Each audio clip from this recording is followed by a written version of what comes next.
Chris, a dramatic 2-2 draw today away at Morecambe. What do you make of the game?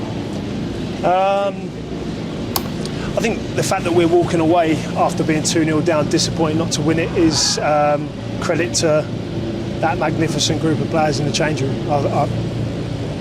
We love them. Honestly, the mentality, the grit, the determination is so commendable, and is such a strong platform for us to build on.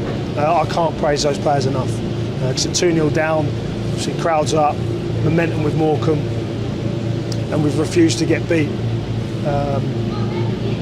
And again, I think the fact that we're disappointed after being 2-0 down, that we're not coming away with a win and 3 points, which I think would have been a deserved 3 points, is again massive credit to that group of men in there who have done the football club proud today for me.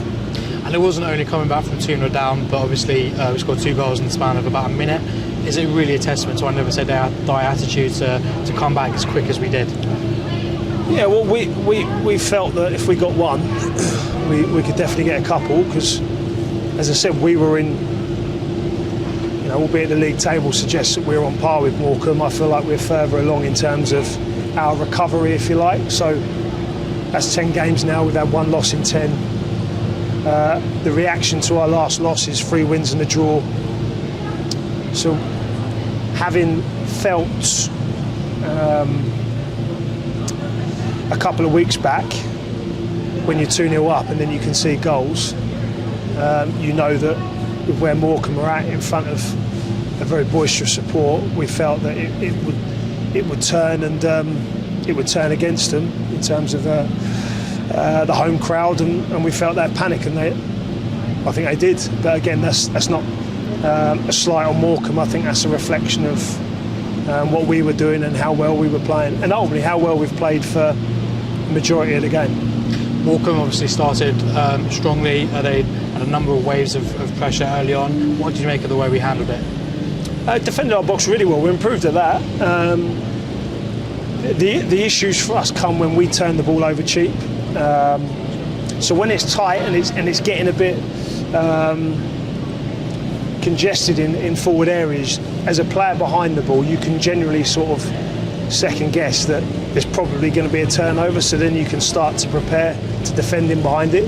The problem for us was we would turn the ball over really cheap, unopposed. It was like an unforced error, and obviously the lads behind the ball, they're not expecting it, and then you get done on the counter-attack. So in general, we defended our box really well. When we were in a set defensive shape, we defended very well. The problem came when we turned the ball over cheap. But we addressed that, we improved at that as the game went on, and I think our control of the game, especially in the middle third, was a reflection of us being miles better on the regain and, as I said, less unforced errors. One of Morecambe's strengths was definitely through set pieces. They had 6 corners in the opening 15 minutes, many deep crosses as well, one of which led to their first goal. Is that something you look to address at half-time? It's again, I think it's more stopping the source in terms of, if we don't turn the ball over cheap, we then don't get done on the counter, and then they don't end up getting a corner. So for me, I was pretty happy with our setup. We've had to adapt from, obviously, when we walked into the job, we've done a lot of research in terms of where goals were conceded, and one of the causes of that was deliveries to the back post and that space being free. So we've tried to affect that, but it's like give and take, because if you put an extra man at the back post, you then leave yourself light somewhere else. So it's almost a set of scales trying to think where you're more likely to concede, and the fact that generally I think we've looked pretty good from defending corners suggests in terms of that, which side defence we're going on, I think we're on the right side of it.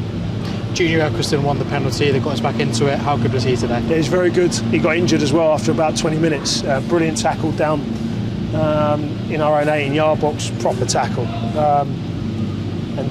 He played with half an ankle for 70 minutes. Magnificent. As I said a couple of weeks ago, Junior's going to play a hell of a lot of games for Sutton United. I love him. He loves the football club. He's obviously a product of the club's brilliant academy. He sort of epitomises the resilience of the group, which again is credit to the academy and the work that Jimmy and co do further down the chain at the football club, that they're able to produce players of that quality that we can lean on in big moments. We saw your reaction to the second goal. Was that a bit of relief, maybe? No, just proud. I'm proud of the players. Like, we're really proud as staff. Like, we're building momentum. We're coming to a difficult ground. They're fighting for their lives, and we've picked up a really important point. I think only ourselves and Morecambe are the only two teams that picked up a positive result in the bottom 8, so we've gained ground. When I walked in, I think we were 5 points from safety.